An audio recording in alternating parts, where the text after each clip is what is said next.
ഞാൻ എൻ്റെ അനുഭവത്തിലൂടെ, ഉത്തമ ബോധ്യത്തിൽ, എൻ്റെ കാഴ്ചപ്പാടിലൂടെ ചില മനുഷ്യരിൽ ഞാൻ കണ്ടെത്തിയ നന്മ എന്താണ്, അവരിലെ ഗുണം എന്താണ് എന്നുള്ളത് ഞാൻ ലോകത്തിനോട് വിളിച്ചു പറഞ്ഞു എന്നുള്ള ഒറ്റ കാരണം കൊണ്ടാണ്.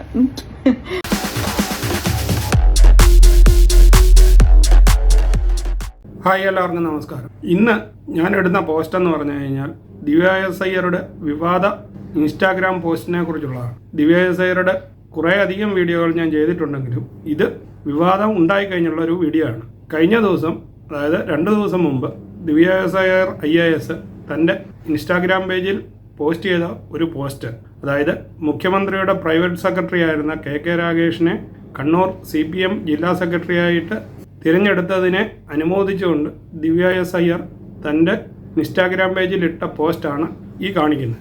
അതിൽ മാഡം എഴുതിയിട്ടുണ്ട്, കണ്ണന് പോലും അസൂയ തോന്നും വിധം KKR കവചം.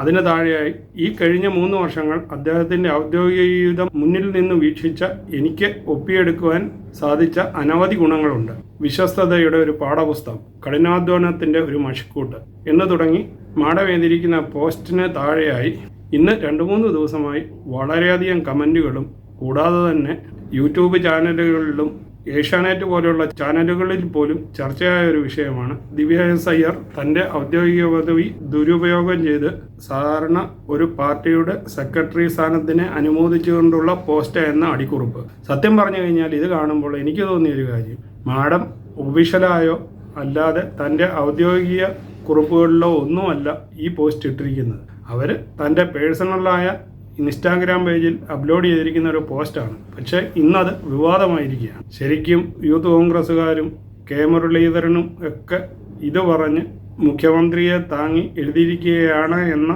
പോസ്റ്റാണ് എല്ലായിടത്തും ഇപ്പോൾ കേൾക്കാൻ കഴിയുന്നത്.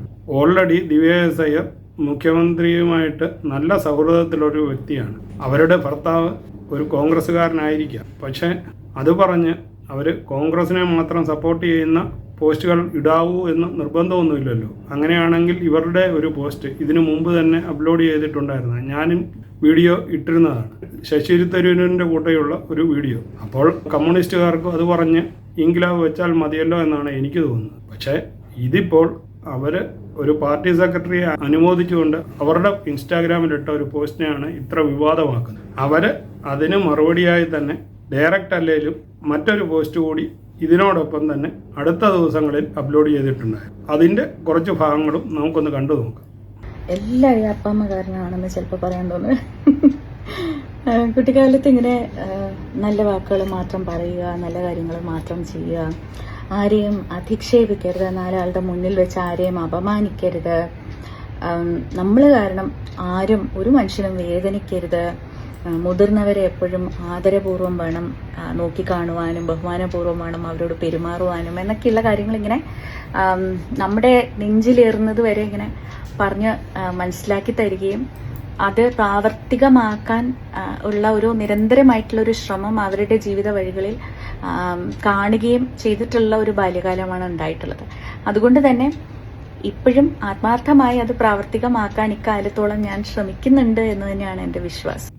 അപ്പോൾ ഈ മറുപടിയിൽ തന്നെ മാഡം എടുത്തു പറയുന്നുണ്ട്, തൻ്റെ അച്ഛനും അമ്മയും പഠിപ്പിച്ച കാര്യമാണ് എല്ലാവർക്കും നല്ലത് വരുത്തുക, ആരെയും കുറ്റം പറയാതിരിക്കുക, നല്ലത് കണ്ടു കഴിഞ്ഞാൽ അഭിനന്ദിക്കുക എന്നുള്ളതൊക്കെ അവർ അതുതന്നെയാണ് ഇതുവരെ ചെയ്തുകൊണ്ടിരിക്കുന്നത്.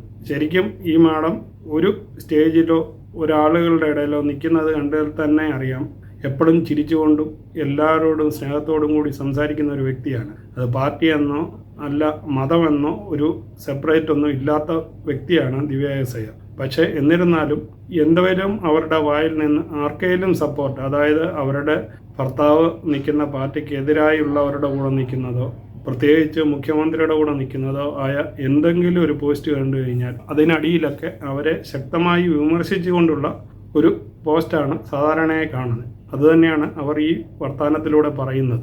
എന്നിരുന്നാലും സാധാരണക്കാരൻ്റെ ഒരു കണ്ണിലൂടെ കാണുമ്പോൾ അവർ ഇപ്പോൾ പ്രവർത്തിക്കുന്നത്, ഇപ്പോൾ ഭരണം നടത്തുന്ന മുഖ്യമന്ത്രി പിണറായി വിജയൻ്റെ ഒപ്പമല്ലാതെ ഓപ്പോസിറ്റിൽ നിന്ന് പ്രവർത്തിക്കാൻ കഴിയുമോ എന്നുള്ളതും മറ്റൊരു ചോദ്യമാണ്. പക്ഷേ അതിനെ ഒരു ആയുധമാക്കിയിട്ടാണ് ഇപ്പോൾ പ്രത്യേകിച്ച് കോൺഗ്രസ് പ്രവർത്തകർ എടുത്ത് പെരുമാറുന്നത്. മാഡത്തിൻ്റെ ബാക്കി വാക്കുകൾ കൂടി നമുക്കൊന്ന് കണ്ടു നോക്കാം. നമ്മൾ ആരും എല്ലാം തികഞ്ഞവരല്ല, നിറഞ്ഞവരല്ല.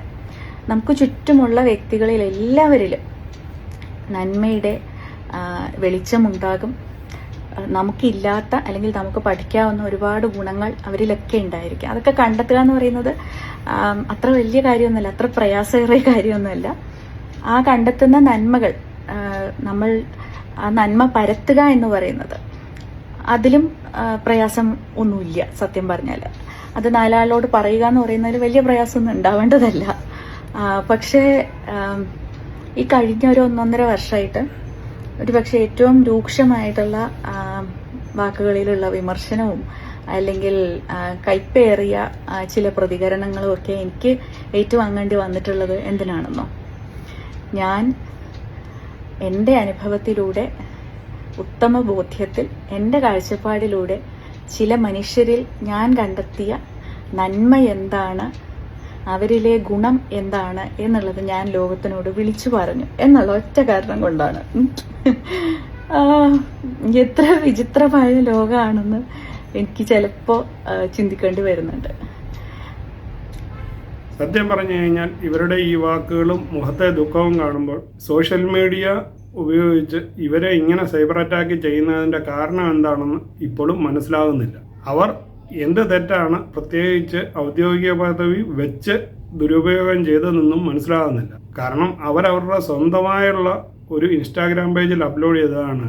അതും അവരുടെ കൂട്ടത്തിൽ വർക്ക് ചെയ്തതും അവർക്ക് ആളിനെ കുറിച്ചുള്ള അറിയാവുന്നത് കൊണ്ടും അയക്കൊരു പോസ്റ്റ് കിട്ടിയപ്പോൾ അയാളെ അനുമോദിച്ചുകൊണ്ട് എഴുതിയ ഒരു പോസ്റ്റിനെയാണ് ഇത്ര വൈറലാക്കി വിവാദമാക്കിക്കൊണ്ടിരിക്കുന്നതെന്ന് പറഞ്ഞുകൊണ്ട് നിങ്ങളുടെ അഭിപ്രായം എന്താണെന്ന് കൂടി താഴെ കമൻറ്റ് ബോക്സിൽ രേഖപ്പെടുത്തി ഈ അനാവശ്യ വിവാദത്തിനെതിരായ നിങ്ങളുടെ പ്രതികരണം കൂടി അറിയുവാൻ ആഗ്രഹിക്കുന്നു. ഇത്രയൊക്കെ വിവാദം കൊഴുക്കുന്നുണ്ടെങ്കിലും മാഡം തൻ്റെ ഔദ്യോഗികമായ കാര്യങ്ങളൊക്കെ വളരെ സ്മൂത്തായിട്ടും വളരെ ഹാപ്പി ആയിട്ടുമാണ് ചെയ്തുകൊണ്ടിരിക്കുന്നത്. കഴിഞ്ഞ ദിവസം നടന്ന ചലച്ചിത്ര അക്കാദമിയുടെ പരിപാടിയിൽ സ്റ്റീഫൻ ദേവസിയൊക്കൊപ്പം ഗാനം ആലപിച്ചുകൊണ്ടുള്ള മാഡത്തിൻ്റെ മറ്റൊരു പോസ്റ്റും ഞാൻ ഇതോടൊപ്പം തന്നെ അപ്ലോഡ് ചെയ്യുന്നു. നമുക്ക് അതോട് ഒന്ന് കണ്ടിട്ട് ഈ വീഡിയോ ഇവിടെ നിർത്താം.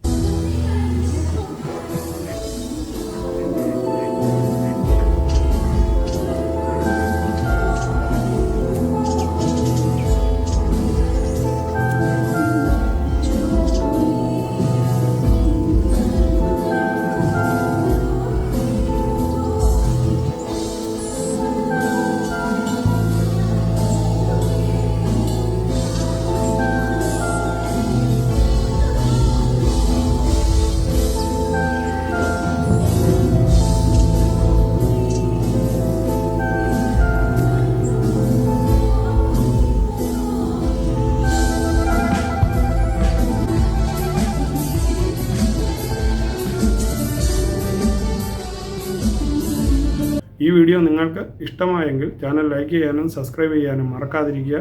വീണ്ടും പുതിയൊരു വീഡിയോയുമായി കാണുന്നതുവരെ നിങ്ങൾക്കെല്ലാവർക്കും ഗുഡ് ബൈ.